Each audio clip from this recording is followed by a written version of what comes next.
Quinta-feira, pode rodar. No programa de hoje, uma grande dupla. O grande comentarista, professor e jurista, Fernando Capês. Twitter. Quando um juiz der uma ordem pra vocês mostrarem um IP, cumpram a ordem. Ele não vai, não. E um dos maiores promotores de justiça do país, o homem que entende tudo de crime organizado e facções, Lincoln Gaquia. Muito bem, senhoras e senhores, aqui está o Capês que trouxe o Gaquia aqui e a gente estava conversando já há um tempo. Pô, obrigado, Gaquia, de você ter vindo. Gaquia é lá do interior, lá de Presidente Prudente. E ele que é o cara. Que mano. O Gaquia é o cara que fez todo aquele esquema Operação do Moro, tal, não sei o quê, com calcinha apertada, mas foi esse homem que você pode contar-nos a trajetória, sem dúvida, Capês, que você conhece muito bem. Obrigado, Gaquia, de você ter vindo. Toda essa investigação que levou ao conhecimento de que o Moro, Sérgio Moro, estava ameaçado de morte, não começou com a Polícia Federal. Começou na promotoria com o Lincoln Gaquia, que é o promotor que mais incomodou e infiltrou a investigação no primeiro comando da capital. Se tem alguém que comandou a inteligência do Ministério Público nos últimos 15 anos e paga um preço alto por isso, porque ele vive cercado de seguranças, ele e a família dele, ameaçado de morte, efetivamente, não de grupo, é esse promotor aqui. Então, um trabalho maravilhoso. Hoje o PCC ele vai falar, eu acho que está entre as 4 ou 5 maiores organizações criminosas do mundo. Ele esteve num congresso agora na Itália, em Roma, na Academia dos Carabinieri, que é a polícia de lá. E lá se discutia, ele vai falar, a preocupação, né, Lincoln? Queria que você falasse disso, é importante, Emílio. A preocupação da Europa com o PCC. Porque o Brasil exporta, né? A droga para a Europa, ela passa pelo Brasil, né, Gaquia? Esse aqui é o... Exatamente, né? É um prazer estar aqui com vocês. Pô, obrigado pela sua presença. Eu sei que você vem com um grande esquema. Mas não tem outro jeito, Emílio. Sim, eu sei. Mas, pô, obrigado por você ter vindo. Eu vim assustar o estúdio hoje, né, Emílio? Mas de qualquer maneira, é um prazer muito grande. Sou um fã de vocês, né? Parabéns pelo programa. Realmente, eu acho que você tocou no assunto. Um dos problemas aí que causou muito problema a São Paulo, né? Foi a questão dessa liderança da facção do PCC estar por décadas aqui sem ser incomodadas. E nós conseguimos em 2019, na verdade eu fiz o pedido sozinho em 2018, remover o Marcolli e toda a cúpula do PCC para o sistema penitenciário federal. E isso me custou toda essa segurança que os senhores verificaram aqui hoje, né? Todo esse aparato para eu chegar aqui hoje na Jovem Pan. E não tem nenhuma questão política por trás disso, né? É apenas uma gestão de segurança pública. Não só de São Paulo, mas do país. E com relação à pergunta do meu irmão aqui, do Capês, realmente o PCC hoje é a organização criminosa que mais cresce no mundo. Já é uma máfia, viu, Emílio? Já é uma máfia, infelizmente, não é? E há um interesse muito grande dos países, sobretudo da Europa, por esse fenômeno, pelo crescimento do PCC lá. O Brasil e o PCC está inundando a Europa de cocaína que é produzida aqui nos países vizinhos, né? Na Colômbia, no Peru e na Bolívia. Sim, exatamente. Passa pelo Brasil e do Brasil vai para a Europa. Agora me fala uma coisa, Gaquia. O grande problema que eu acho não é a gente morar num país que é da direita ou da esquerda. O problema é você morar num país que o narcotráfico toma conta. Aí que o bicho pega, tipo México, tipo foi a Colômbia. Aí que é o grande problema, né? O Estado aceitar essa condição do bandido. Eu queria emendar uma pergunta nessa, que é muito importante. Você comparando o cartel de Medellín no templo aí do tempo do Pablo Escobar com o PCC agora, como é que você faz essa comparação? O Brasil hoje tem a principal organização criminosa da América Latina? Não tenho dúvidas nenhuma que a maior organização criminosa da América Latina hoje é o PCC. E foi muito bem lembrado, né? Eu costumo hoje comparar o PCC com aquela época da Colômbia do Pablo Escobar. O PCC até pouco tempo atrás enterrava dinheiro, guardava em cofres 10 milhões, 20 milhões. Hoje usa banco digital, usa criptomoeda, usa doleiros, sistema de dólar cabo, dinheiro em paraísos fiscais, empresas de ônibus, enfim, eu teria que ficar aqui talvez uma semana conversando, mas me preocupa muito a questão do narco-estado. O Brasil precisa acordar, Emílio, para esse problema. O PCC começou pequenininho lá em 93, eu estou completando 32 anos de carreira, dos quais 18 anos são exclusivamente dedicados a esse tipo de investigação. Caramba. Começou pequeno, dentro de cadeias, e hoje é um fenômeno. Me levaram, por exemplo, para um seminário em Roma, né, um seminário do Marshall Center com os Carabinieri, porque a Europa tinha 12 países, está preocupadíssima com a invasão do PCC naquele continente. Os Estados Unidos colocou o PCC numa sanction list da OFAC. O que seria isso? Ele comparou o PCC, é muito grave, foi um decreto do Biden. Comparou o PCC, por exemplo, aos cartéis mexicanos para os Estados Unidos e as organizações terroristas como o Hezbollah, por exemplo, como a Al-Qaeda. Para o americano, o PCC está no mesmo nível. Gostaria que para o Brasil também, Emílio, nós despertássemos para esse problema que os nossos irmãos da Europa já despertaram, que os americanos já despertaram, e a gente não tem um efetivo controle dentro do país. Aqui é mais ou menos cada um por si, os estados fazendo trabalhos isolados, a Polícia Federal ida, e não tem uma integração. Agora, em que momento, nesses 30 anos... Isso é o quê? É vontade política? Sem dúvida, é vontade política. Eu acredito que, infelizmente, a gente não tem uma política de segurança pública de Estado, que eu, por exemplo, aprendi na faculdade. Né? O Estado é muito maior que as instituições, que as pessoas. O que tem aqui é política de segurança pública de governo. Acabou um governo, todo mundo pega a pastinha e leva essa política embora e começa outra, ainda que a anterior fosse boa. Porque vai marcar uma gestão anterior. Isso causou um problema muito grande aqui no estado de São Paulo, vejam. Nada contra, eu não vou falar de política, mas se manteve o PCC desde 2006 na Penitenciária 2 de Venceslau, onde é uma região de atuação minha, não é?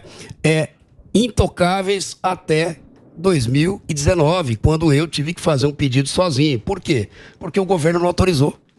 O governo de São Paulo não quis, com medo que acontecesse outro maio de 2006.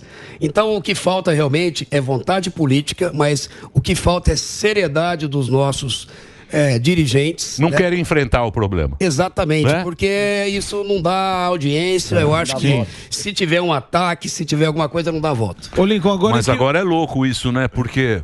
Só. De frente com o Mimi. Não, frente com o Mimi. Na terceira eu peço música no Fantástico. Tá interessado, pô. Então, não, mas eu quero... Você quer o apoio?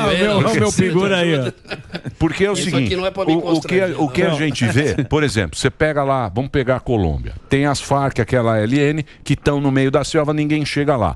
Polícia não entra ninguém. É meio um estado deles próprios, onde produz a cocaína, tal, manda pra cá, chega aqui, PCC, manda embora. Aqui, teve lá um negócio da Maré também, que polícia não entra no Rio de Janeiro. Ficou meio... É isso. Eu falei, opa, isso aí parece meio Farc do cara de não entra, o Estado não entra mais nesses lugares. Sim. Então eles mandam, eles dominam, a lei é dos caras, e isso pode virar o que virou lá, se continuar essa... É assim mesmo? Infelizmente é assim, né? São Paulo a gente não tem ainda esse tipo de problema. Já tivemos, inclusive, em algumas comunidades aí, problemas até em campanha política do governador, etc., que foi surpreendido por traficantes, mas em São Paulo a gente não tem ainda esse problema que está no Rio de Janeiro. Mas o que eu disse é que vimos no Rio Grande do Norte que eles praticamente pararam o Estado com ataques e a polícia simplesmente não sabia de onde vinha. Isso aconteceu aqui em 2006, Sim. Quando as delegacias e os quartéis de polícia foram cercados e atacados. Você imagina a população, o que ela sentia diante daquilo, falou, poxa, se o O quartel está cercado, se a delegacia está cercada, imagine Sobra para nós, né? Não é? Sobra para a população. E aquela época, o Emílio, o Marcola dizia que tinha 100 mil soldados armados. E nós não sabíamos se eles tinham 10 mil, 50 mil. Hoje a gente sabe. Hoje já Graças tem ao trabalho de inteligência que é desenvolvido aqui no estado de São Paulo e que é o melhor do país, sem sombra de dúvida. Ô Lincoln, agora, desses 30 anos, em que momento que vocês conseguiram notar que a proporção ficou gigantesca? Porque, como o senhor disse, começou pequenininho em 93, dentro das penitenciárias. Em que momento vocês viram, falaram, isso aí tá grande, a partir daqui não sabemos como que vamos fazer para desmantelar isso daí? Eu divido o PCC em 3 fases, né? Tem aquela fase de criação dos anos 90, que vai mais ou menos ali até os anos 2000, quando o Marcola assume. O Marcola, quando assumiu, ele colocou muitos serviços sociais, entre aspas, ônibus de graça. Ele, por exemplo, mandou fornecer droga para os presos, para eles poderem vender nas comunidades e ter um meio de vida, entre aspas, né? Isso acabou criando outro problema, porque a família acabou sendo presa e os presídios femininos estão lotados de mulheres, de bandidos e traficantes que também se envolveram no tráfico. Mas isso gerou uma hegemonia do PCC hoje no tráfico no estado de São Paulo. Né? Não temos briga por ponto de tráfico aqui mais, nem mortes, porque está tudo dominado pelo PCC. E aí na terceira fase, Capês, se me permite, que é a mais perigosa, quando eu vi que isso se tornou algo incontrolável quase. Quando o PCC entrou no ramo do tráfico internacional de cocaína para a Europa. Você compra 1 quilo de cocaína de 1.200 até 1.800, 2.000 dólares nos países andinos e você vai vender isso na Europa, Emílio, a 30, 35 mil euros. Na França chegou a 80 mil euros, Caraca. Dependendo da época e da fiscalização.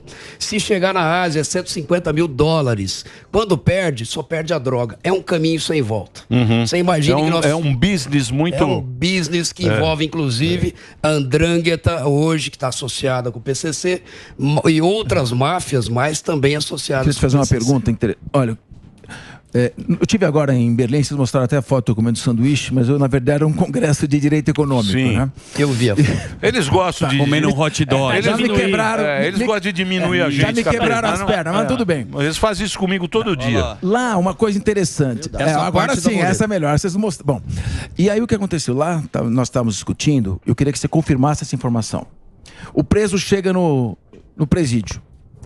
Vem a organização, entrega para ele uma toalha, sabonete, e pergunta o que ele vai precisar e vão cuidar da família. E cobram R$1.000 por mês.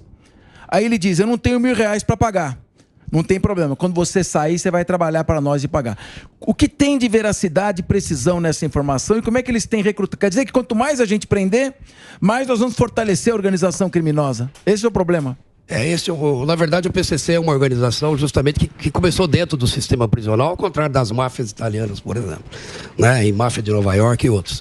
E por essa forma de origem, de começar dentro do sistema, ele tem que se alimentar da ausência do Estado. Uhum. Onde o Estado falta, e inclusive nas comunidades carentes, que quando eles começaram a implementar o tráfico de drogas, eles começaram a investir nas comunidades. E não é porque eles gostam da população carente, é para ali onde eles produzem e vendem a droga, que o pessoal aqui, né? O Pablo Escobar fazia isso. Isso. É para não chegar a polícia, para a polícia não incomodar.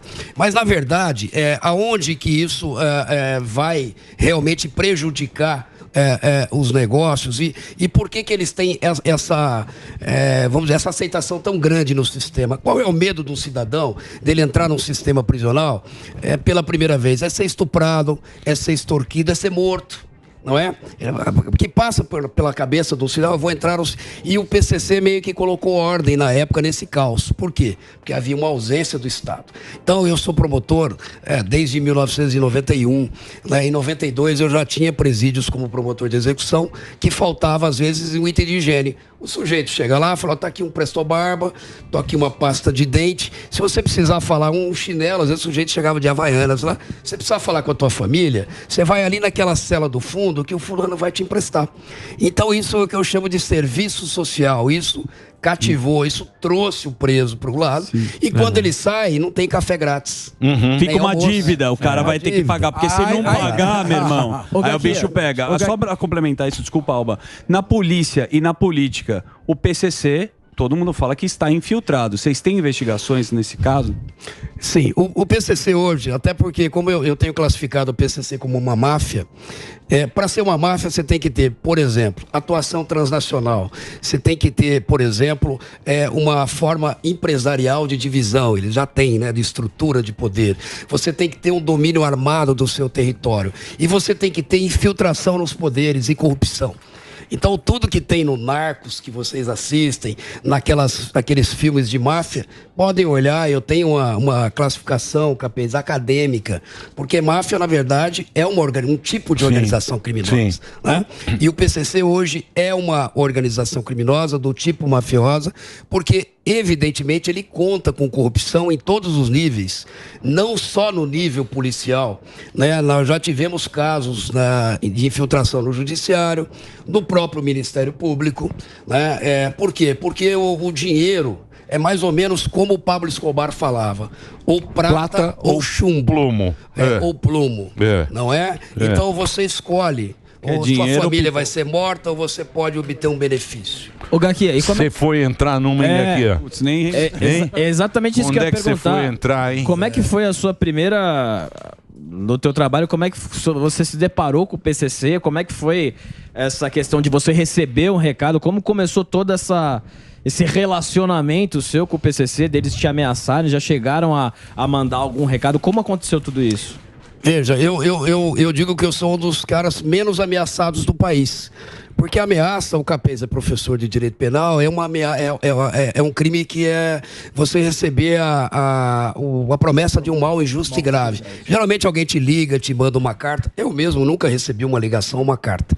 Em 2005, Emílio, numa das investigações que eu já tocava, eu sempre fui meio, vamos dizer aí, eu acho que um pouco mais proativo do que o resto, às vezes, dos colegas. Eu acabei sendo jurado de morte e soube quando nasceu o meu segundo filho, que hoje tem 18 anos. Não é? O Paulinho. E eu estava comprando fraldas na farmácia e mandaram eu correr para minha casa porque tinha uma ordem para me matar. E eu sendo promotor, eu falei, poxa, deve ter toda uma estrutura por trás, que imagina, né? Ninguém mata um promotor, embora já tinha matado em Presidente Prudente Machado Dias, que é meu amigo de pescaria, de futebol, o nosso saudoso e querido Machadinho. De qualquer forma, não me deram respostas. Eu queria saber 3 coisas: quem, como, 4, quem, como, onde, por quê. Quem pode me matar? Como, onde, por quê? Como não me deram essas respostas, nem o Ministério Público, nem a polícia, eu comecei a investigar por conta própria.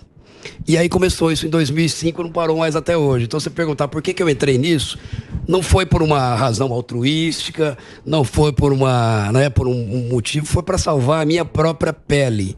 E eu salvei naquele momento, mas aí eu gostei. Né? Eu acho que eu respondo o seu pelas senso minhas de dever escolhas. com a sua instituição.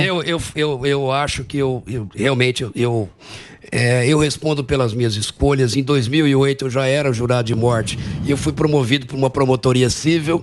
Na época minha falecida mãe, né, era muito religiosa, ajoelhou, fez uma oração, não é? E todo mundo comemorou porque eu ia sair dessa área e eu troquei com um colega e voltei para a parte criminal e assumi o GAECO, né? E aí as investigações não pararam até hoje. E para culminar, a escolha, e eu acho que, como eu disse, cada um é responsável pelas próprias escolhas. Em 2018, depois do Estado ter recusado fazer a remoção da cúpula do PCC para o sistema federal, que eu tentava desde 2006... Desde 2006 eu tentava que fosse feito como promotor de execução. Que foi na época que teve aquele rolo aqui, né? Que parou São Paulo. Sim. Maio de 2006. Maio de 2006. Então, quando eu resolvi fazer o pedido, só para complementar, quando eu resolvi fazer o pedido, eu já sabia que isso ia marcar a minha vida e que eu seria aí jurado de maneira indesculpável. É como uma máfia, isso não tem perdão. Isso já foi falado internamente, dentro dos presídios federais, que a ordem para me matar está de pé e faz 5 anos eles não conseguiram executar. Graças a Deus, né? Graças a Deus, graças a esses anjos da Polícia Militar que me protegem 24 horas por dia, graças à minha família. Enfim, eu sou muito grato a isso tudo, mas Eu sabia que isso poderia acontecer, Emílio. Se você me permitir, eu acredito muito nesse país, parece um pouco piegas. Falei isso numa aula, numa palestra que eu dei numa faculdade de Direito, lá de Presidente Prudente, onde eu lecionei, inclusive, onde meus dois filhos, o Roberto e o Paulo, estão fazendo faculdade de Direito também, que, parafraseando o Bernard Shaw, né? Aquele dramaturgo, ele dizia assim: eu agirei sempre como se a minha atitude fizesse uma diferença. Muita gente me chama de bobo, de olha, quer aparecer, olha o que ele fez com a vida dele, da família dele, mas eu acho que eu cumpri o meu dever de promotor público, de cidadão, não é? E eu acredito nesse país, viu, Emílio? Eu acho que ainda vai dar certo. Boa, isso é bom. Você acredita, a gente fica feliz. Deixa eu só fazer um break, eu tenho que fazer um break agora só pra Rede Jovem Pan. Muito obrigado pela sua audiência, todo mundo ligado aqui na programação da Jovem Pan. É isso, né, Dedê? Todo mundo ligado aqui. Já já a gente volta pra você que está acompanhando pelo rádio. Vai lá, Reginaldo. Muito bem. Deixa eu fazer uma pergunta pro senhor. O delegado Boquinha. Ele sempre tem uma na boca. Ele queria ser... Eu queria. Ele queria ser da polícia. Amigo do Sargento Piscite. Não passou no psicotécnico. Coronel Piscite é amigo dele. apito. Acharam entorpecente, né? Se o senhor, falando do crime organizado, se apreende a droga, eles têm um desfalque e quebra o caixa dos caras. E eles sabem disso. A investigação, a inteligência... está em cima, obviamente, das ramificações, que são as empresas que eles adquiriram para fazer a lavagem do dinheiro, os advogados que eles investem e tal. Hoje o senhor coloca que essas ramificações são o quê? 60-40, 70-30, e a droga deixou um pouco de ser o pesado do crime organizado? Eu emendo a pergunta do fuzil. Para derrubar definitivamente o PCC, tem que seguir o caminho do dinheiro? Com certeza, qualquer organização criminosa só pode ser eficientemente combatida se você asfixiar financeiramente, mas não é algo fácil. Follow the money. Não é o follow the money. É dinheiro limpo, né? Não é só que é dinheiro limpo, né? O que acontece? O dinheiro não circula pelo mercado financeiro formal. Eles não estão mais comprando posto de gasolina, loja de carro, de automóvel. Isso o sujeito lá, o ladrão, o bandido, individualmente até faz. Mas eu estou falando de uma lavagem de dinheiro, Emílio, muito estruturada. Estive conversando isso, inclusive com policiais do exterior, em que, por exemplo, a cocaína que é vendida em associação com a Andrangheta na Europa, se você recebeu essa droga em Hamburgo, na Alemanha, se recebeu na Antuérpia, se recebeu em Londres, recebeu em Portugal, esse dinheiro não retorna em espécie para o Brasil, que não tem nem como trazer. É muito dinheiro, muito papel. Estou falando aí, se você mandar 1 tonelada de cocaína a 35 mil euros, faça a conta. Né? É muito dinheiro. Então isso, na verdade, ele circula por operadores financeiros. Então o dinheiro foi parar, por exemplo, na China. Nós temos casos. Na China ele passou por várias contas. Veio parar, Emílio, aqui na 25 de março. Da 25 de março foi parar no Paraguai. E às vezes isso virou... commodities, virou soja, por exemplo. Não é que o PCC tem interesse na soja, ele quer o dinheiro que a soja se negocia. A lavagem, né? A lavagem. Já aconteceu de chegar, por exemplo, implemento agrícola no Paraguai. Por exemplo, colheitadeiras de soja que custam milhões de dólares. É muito caro. Então você recebeu lá 50 colheitadeiras. Ele não quer a colheitadeira. Ele quer... ele vai lá na concessionária, vai receber aquele dinheiro na ponta. Então, é uma engenharia financeira muito estruturada, Fuzil, que está muito além do que você mencionou. Isso aí era 10 anos atrás. Né? Então, a gente depende de cooperação internacional, inclusive com a própria China. Né? Peguem essa operação da Europol, do dia 30 de maio. Então, teve uma operação grande aqui e pouco se falou dessa Interpol, né? Que fez Europol. Que fizeram aí não sei em quantos países, que inclusive a Polícia Federal, ela trabalhou nessa operação, né? Com os Ministérios Públicos. Você pode falar dessa operação? Mas pouco se falou dessa operação. Posso falar, inclusive, eu estava participando desse curso, desse seminário na Itália. Foi uma operação feita pela Europol, coisa que não se faz aqui, por exemplo, na América do Sul, eu nunca vi. Né? Uma união lá de 10 ou 12 países. A operação ocorreu contra 144 integrantes de máfias, lá principalmente da Andrangheta. Né? Ocorreu na Alemanha, ocorreu na Bélgica, ocorreu em Portugal, ocorreu na Espanha, na Itália, não é? E aqui também na América do Sul, na própria Argentina, e teve também participação da Polícia Federal, mas uma operação que foi feita pela União de Países. Então eles têm essa situação lá, até pela questão geográfica, né, pela questão, até inclusive do próprio direito lá, né, na Europa, que é quase mais ou menos as leis são unificadas, né, a União Europeia. Então eles fizeram esse acordo policial internacional, uma investigação que deve ser assim, Emílio, porque o crime não tem fronteira mais. Não adianta eu estar aqui trabalhando se o Paraguai, por exemplo, e a Bolívia aqui não estão nos ajudando. Não é? A gente precisa ter essa cooperação e o Brasil precisa também tomar a frente disso. Né? Agora, Jumílio, Oi, pode falar. Uma pergunta que eu queria fazer é o seguinte: um dia depois do 11 de setembro, o Bin Laden já não era mais o número 1 da Al-Qaeda, porque ele ficou com um X na testa. O Marcola é ainda o líder do PCC ou essa liderança já é dividida com outros e já perdeu um pouco da força? E como é que eles fazem para se comunicar com o exterior? Os celulares não estão totalmente blindados, apagados, sem sinal nos presídios? Como é que eles continuam se comunicando no exterior? Bom, exterior do presídio. Sim, né? Na verdade, assim, primeira pergunta, o Marcola ainda é o número 1 do PCC. Né? Quando fizemos a remoção, a gente previa que haveria um enfraquecimento dessa cúpula, foram 22 que foram removidos, uma pancada só. Primeiro e segundo escalão, eles ficaram meio que até acéfalos, né? Inclusive, eles não sabiam que seriam removidos e quem seria. Ficaram sabendo, Emílio, eu tenho fotos disso, no aeroporto em Presidente Prudente. Um olhava pro outro. Você veio, e quem vai ficar para cuidar da lojinha, por exemplo, né? Então, por um momento, houve essa desestabilização. Enfraquece um pouco. Enfraquece um pouco. E aí gera uma outra situação, que é a disputa interna pelo poder. Então, aquele que está no escalão de baixo percebe que o Marcola tem familiares morando em Alphaville. Não é? Que outros grandes líderes têm familiares morando em grandes condomínios de luxo. O André do Rep estava em Angra dos Reis, com um iate, com 2 helicópteros, que inclusive foi devolvido, né? Um deles agora por determinação do STJ, mas enfim. Parabéns. O que a gente quer Parabéns pelo trabalho. Parabéns a todos os envolvidos. Bonito. Parabéns ao belíssimo trabalho. Parabéns pelo serviço prestado ao crime organizado nessa situação. Então, o que eu queria dizer para você, Capese, para todos os ouvintes, é que realmente é um trabalho que precisa ser feito imaginando que não vai ser resolvido em curto prazo. O efeito, por exemplo, já está ocorrendo. Né? Um enfraquecimento paulatino. Ele não vai perder o poder agora. Mas assim como ocorreu nas máfias, né, em que os grandes capos vão perdendo o poder, ele também vai.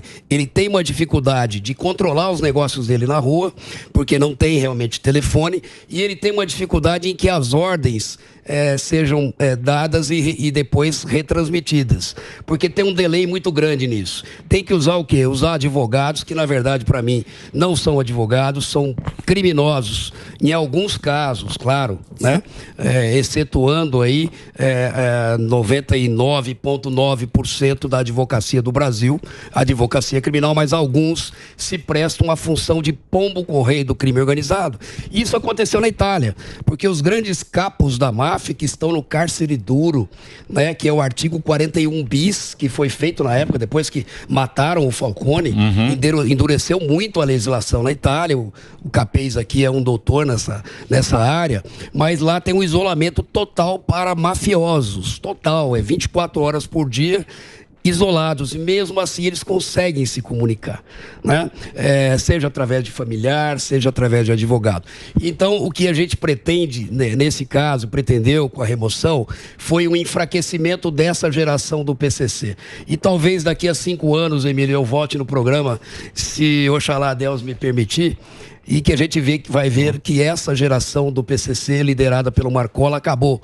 O PCC vai acabar, não, mas vai vir uma segunda geração mais fraca. Você acha que vai ser mais fraca? Eu acho que vai ser mais fraca porque hoje o PCC, Emílio, ele não cuida mais do sistema penitenciário, e você pode ter certeza que nós estamos sendo assistidos por muitos presos hoje, porque em cada cadeia tem um aparelho de televisão. Tem um aparelho de televisão na cela. E não estou falando isso, que eu sou promotor de execução criminal também, atuante, não estou afastado da minha função, e eu tenho que velar pelo direito dos presos, é um direito que ele tem. Mas esse preso que está lá, Em Presidente Venceslau, por exemplo, ele só tem um ônibus que é fornecido pelo PCC, que já era fornecido lá no início, na primeira fase, para levar a família até Presidente Venceslau, que está a 600 quilômetros de São Paulo. E o que ele ganha com o tráfico internacional de cocaína? Nada. O PCC hoje arrecada $1 bilhão por ano. O que esse preso que contribuiu, que é a massa de manobra do Marcola e da liderança ganha, que está aí dentro do presídio? Nada. Ele só tem o que ele tinha há 10 anos atrás, um ônibus para levar a família. E quando ele sai endividado. Cresceu muito e tem que pagar o salve lá. É porque o Estado abandonou o sistema, né? Exato. O Estado deixou o sistema ser dominado. Dominaram. Mas tem a dignidade humana Agora, na eu sei que a gente tem... E a impunidade. Porque o problema para a sociedade é o que aconteceu com o André do Rap. Aquilo lá é um negócio que você não consegue entender. Explicar. Você não consegue. O Nico veio aqui, prendeu, a polícia. 6 meses. Operação gigantesca. Tal, procurando, tal. Encontrou, saiu na televisão, falou, pô, que legal, olha só, aquela casa bonita, aqueles barcos, não sei o quê. 6 meses depois o cara foi embora, ninguém mais sabe onde está o André do Rap. E agora, o helicóptero que levava órgãos. Isso, era pra isso, do hospital. Órgãos do hospital. Você falou, pô, que bacana. Não, Devolve. Devolve. Pra ele usar pra ir pra Angra. E o duro é que E a não gente tem tem pra que quem ouvir- devolver, né? Ninguém quer pegar o helicóptero, porque o cara... E o pior é que a gente tem que ouvir do ex-ministro paciência. Nenhum policial foi corrupto, né? Agora e o Sérgio Moro? E essa história do Moro aí? O Moro também, né? Obrigado, Foi uma- hein? O Moro tem que agradecer ao aqui. Não, justamente, né? Foi uma ameaça, pô, de morte também. Que pé que tá essa história? E até incluindo nesse caso, também teve a ameaça com o Datena, com o ex-governador também. Então, vamos separar o joio do trigo das ameaças. Vamos fazer uma classificação Eu acho de que ameaça surgiu aí. com esse caso do Moro, que começou com a gente, começou com a investigação no Ministério Público do Estado de São Paulo. A gente investigava um setor do PCC que eles chamam de sintonia restrita. O que é a sintonia restrita? Eu falo que é o Departamento de Homicídios e Atentados do PCC. Ele só existe para resgate, para matar autoridades, como eu, por exemplo. Então, um dos motivos pelos quais eu investigo a sintonia restrita é pela minha própria segurança, evidentemente, né? E aí, nessas investigações, nós tivemos informação de que o senador Moro seria um dos alvos dessa facção, né? Junto com familiares, possivelmente. Então, nós colhemos elementos, levamos isso para Brasília, levamos para a cúpula da Polícia Federal. Eu mesmo, junto com o Dr. Sarrubo, o procurador-geral aqui de São Paulo, informei pessoalmente o Sérgio Moro e a sua esposa Rosângela da situação e disse a ele, e talvez ele vai se lembrar aí disso, falei, senador, em 3 meses nós vamos entregar essa quadrilha toda presa para o senhor. Eu lembro. Confie em mim. E aí eu, inclusive, mandei uma mensagem para ele no dia da operação. Falei, senador, em 45 dias, a Polícia Federal, num trabalho republicano e exemplar, conheço todos os policiais envolvidos nessa investigação e faço uma deferência ao delegado Martin, né? Em nome dele, de Cascavel, que está chefiando essa operação em Curitiba. Eu cumprimento todos os outros policiais. É uma investigação séria em que o GAECO, o Ministério Público de São Paulo, acompanhou para e passo desde o primeiro dia. Então, qual é a intenção? Era realmente sequestrar o senador Moro e os seus familiares, talvez aí, para tentar algum tipo de benesse. Mas como é que vocês chegam a isso, Gaquiel? Você é um cara que, pô, como é que é o teu dia a dia assim e tal? Como é que é? Não sei se pode falar. Se eu falar, não pode falar. Se eu falar, eu tenho que te matar. Não vou poder falar. Mas assim, por exemplo, como é que chegar... As etapas, que não pode... como é que se chegou ao negócio do Moro? Não pode falar, né? O Moro foi muito corajoso, né? O Moro foi corajoso Então, de autorizar a transferência do Marcola. Por isso que ele foi ameaçado também. Ninguém queria transferir. Foi você que fez o pedido, não é isso? Não, eu com todo o respeito... Você que está fazendo o pedido. Com todo o respeito que eu tenho ao senador Moro, né? Não houve nenhuma participação do governo federal, participação ativa do governo federal na remoção do Marcola e da cúpula do PCC. Até porque a lei não permite. Né? Como é que funciona uma remoção de preso? Quem pede são os estados. Isso. Né? E aí, o que deveria pedir? O estado de São Paulo teria que ter feito o pedido, não eu. Alguém sabe, por exemplo, quem removeu o Fernandinho Beiramar para o sistema penitenciário federal? Sabe se tem um delegado ou um promotor lá ameaçado de morte, um juiz? Não tem, porque foi o Estado que fez. Marcinho VP... nem da Rocinha, e aí vai. Aqui em São Paulo houve uma omissão do Estado de São Paulo à época, que não quis fazer a remoção, e eu tive que fazer a remoção sozinho. Mas não quis porque tinha um acordo? Eles falam que tinha um acordo. É que tinha um acordo, Emílio, mas veja bem uma situação política que a gente estava. Eu estava com a penitenciária de Venceslau II cercada pela Polícia Militar. Todos os batalhões de elite da Polícia Militar do Estado de São Paulo, em torno de 110 a 150 homens por dia, estavam no entorno da penitenciária para evitar o resgate do Marcola e dos demais líderes. Como é que você ia resolver aquilo? Nós vamos manter a polícia lá o resto da vida? Não dá. Então a gente tinha que remover, mas era final de gestão. Nós tínhamos aqui um governador que estava disputando a reeleição. Nós tínhamos um presidente que também estava disputando, que isso foi descoberto em setembro. Foi antes do primeiro turno das eleições. Então ninguém queria, por exemplo, que acontecesse como aconteceu em 2006. Sim. Então, de repente, ó, eu vou perder a eleição por conta da... Você vai mexer num vespeiro, né? Deixa quieto, faz de conta que eles não mexem com a gente não mexe com eles estão aí ganhando dinheiro no tráfico internacional, não estão nos incomodando, mas estão sim, porque a cocaína está matando, o K9 está matando aqui na Cracolândia, e eles estão vendendo. Então a gente não pode ter uma análise simplista disso, achar, olha, eles estão lá quietinhos, eles não estão quietinhos no sistema, eles dominam o tráfico de entorpecentes aqui dentro do país e agora também monopolizando esse tráfico internacional. Ô Lincoln, agora, mas é aquilo que você falou, uma né? questão... Porque não, só queria perguntar uma coisa também. É verdade que...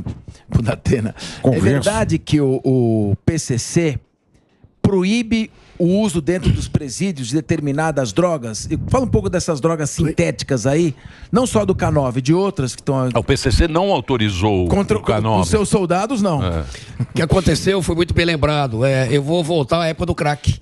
Quando o crack invadiu as ruas, invadiu os presídios também, eles acabaram perdendo aquela disciplina que eles tinham, porque o crack deixou eles ensandecidos dentro do sistema. Aí o Marcola deu uma ordem, um salve, para proibir o crack no sistema prisional e foi abolido do sistema. Mas, por outro lado, o PCC vende nas ruas. Nós não podemos matar os nossos integrantes, mas o seu filho pode ser morto. Não tem problema nenhum. Na rua pode vender à vontade. E aí, agora é o problema da droga sintética, né, que era o M4, depois virou K9. Isso aí começou a causar já, eu digo assim, porque eu visito dezenas de unidades prisionais por mês na minha região, que aliás é a região oeste do estado de São Paulo, que tem mais densidades de presídio do mundo. Ninguém tem mais presídios que a gente, não tem nada lá, só presídio. Então o que eu queria dizer com isso? O que é ruim para eles não querem lá. Começou a dar problema no sistema, foi proibido o K9, mas eles estão vendendo aqui na rua. E o K9 está causando muito problema e vai piorar. E vai piorar agora, Emílio, com a chegada do fentanil. O fentanil vai entrar no Brasil, já há casos aqui de fentanil em São Paulo. O PCC vai entrar nesse ramo porque é muito lucrativo, é fácil de produzir, o insumo vem da China sem nenhum tipo de fiscalização. Aliás, é um insumo para produzir medicamento, para produzir, por exemplo, anestésico. Aqueles opioides lá, né? Exato, né? Então, podem ter certeza disso, que isso vai invadir o Brasil. O fentanil mata hoje 300 americanos por dia, 110 mil ano passado. Imagine a estrutura de saúde que tem os Estados Unidos e de segurança pública. Lá está uma questão de um flagelo, né? Um flagelo. Imagine isso no Brasil. Por exemplo, lá em São Francisco, lá aquela Union Square, que é o centro de São Francisco, que você anda, é tudo zumbi. Sim. Aqueles caras tudo Los zumbi, Angeles, Skid Row também. Los Angeles, Um ano no máximo para isso estar acontecendo no Brasil. Na Primeira Guerra Mundial, os Estados Unidos perdeu 110 mil soldados. Você falou que morre 110 mil por ano. Olha, a ano loucura. passado morreram 110 mil. Mas deixa eu fazer uma pergunta para você. Por exemplo, você estava falando que o PCC hoje domina o Brasil. Por isso que não tem... domina o Brasil não. Não, domina o tráfico. Não vai me complicar aqui, Emílio, por favor. Domina o tráfico no Brasil. Por isso que a gente não tem os cartéis. O México tem Sinaloa, tem um cartel, tem outro que é mais que faz aquele Caribe e tal, não sei o quê. Eles têm vários cartéis e por isso que saem aquelas mortes e tal, não sei o quê. Aqui também pode acontecer isso, né? Se o PCC perder essa hegemonia, se não for lá o Big, o cara que domina o tráfico, a gente pode ter guerra de cartel aqui, que tem mais ou menos no Rio, né? O Comando No Vermelho... Rio, então, mas no Rio aquelas metralhadoras lá que a gente vê, às vezes vem no YouTube, tem o tá. Aquilo é o quê? São os pequenos traficantes? Olha, infelizmente a organização do PCC, ela é infinitamente superior à do Comando Vermelho e de outras organizações criminosas. Comando Vermelho, por exemplo, eles permitem que o traficante, o empregado, por exemplo, né, o gerente, ele tome o morro do seu superior. E ele continua no Comando Vermelho e está tudo certo. No PCC não acontece isso. Então é ruim também porque a forma deles se organizarem, a ideologia, a disciplina e a hierarquia é muito rígida, né? E é como se fosse um militar, mas com uma diferença: se você não cumprir, você vai ser morto. Agora, né? Então isso realmente causa um problema muito maior, né, para nós. Eu vejo que se o Brasil não abrir os olhos e não houver uma integração entre as polícias e os ministérios públicos, né, nós vamos ter problema sim de crescer muito mais isso aí. Ô, Lincoln, Ô, Lincoln, pera Você um vai perguntar do Comando Vermelho. Depois você pergunta. Ô, Lincoln, rapidinho. Tem que encerrar. Ele é o bolão. Posso passar Não. Deselegante é duas vezes interromper. Ô, Lincoln, eu queria saber uma coisa. Foi Rei Momo? Em Bragança. Em Bragança Foi Rei Momo Paulista. acha que manda. Em Bragança Paulista. Ô, Lincoln, agora eu queria saber do senhor a respeito de uma fala do Lula, voltando ao caso do Moro, né? Que ele chamou o plano do PCC de mais uma armação do Moro. Eu queria saber o quanto isso enfraquece as investigações e a polícia também. Boa pergunta. Obrigado. Retiro o que eu falei. Obrigado, Emílio. Não foi Rei Momo, não. Boa pergunta. Não sei se foi boa pro Lincoln, mas foi boa. Foi ruim pro Lincoln. Vocês estão me jogando casca de banana. Você sai dessa, você não precisa responder. Não é que é casca, não é casca de banana, é um fato que aconteceu, né? Eu, como promotor do júri também, que fui assim como capês, Não vamos pegar, não. eu acho que não pega fácil assim, a gente não. consegue. Na verdade, a minha atuação, eu sou um promotor de justiça em exercício.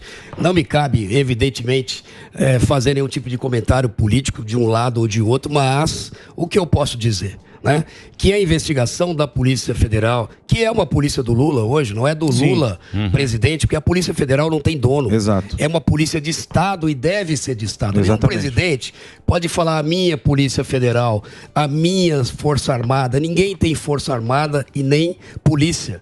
A polícia é uma entidade de Estado e como deve ser.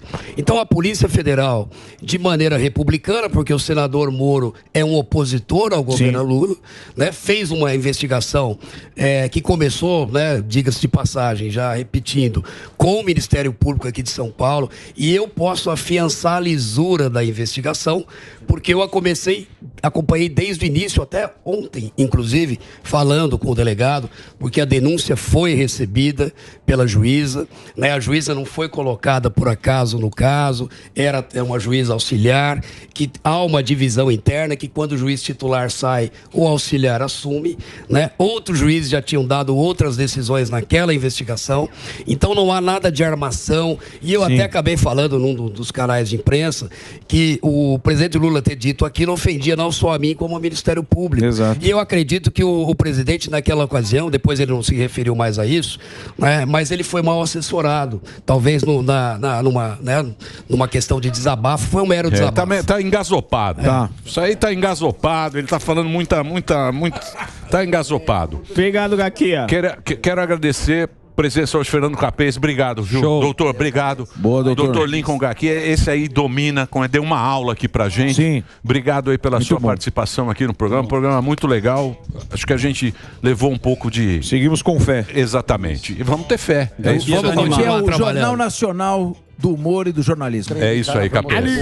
E aí, Capês, e você tá lá no Linha de Frente? Tô no Linha de Frente também. Sucesso, o hein? Direto ao Ponto, tá indo muito bem. Eu tô também. ligado, tô Olha a ligado. salsicha do Olha lá, ó, eles põem essa... A Ele põe isso salsicha aí. do Capês tá torta. Salsicha torta. palestra, porra. Não dá pra colocar. Que salsicha. Sacanagem, Chegou, hein? Eles gostam Vamos no disso. Instagram, Só pra mostrar né? pro Pra Gaki. cutucar. Muito bem. Eu vou fazer um break rapidinho agora pro Reginaldo. Manda lá, Reginaldo. O Instagram é Fernando Capês com Z, pra você Isso aí, seguir. arroba Você não Fernando tem Capês. esse, Gaquia né? não tem, ele não quer Melhor ter. nem- Melhor ele não. não quer Isso, ter. Não quer. Ele tá no Tinder. É isso aí, vou fazer o break.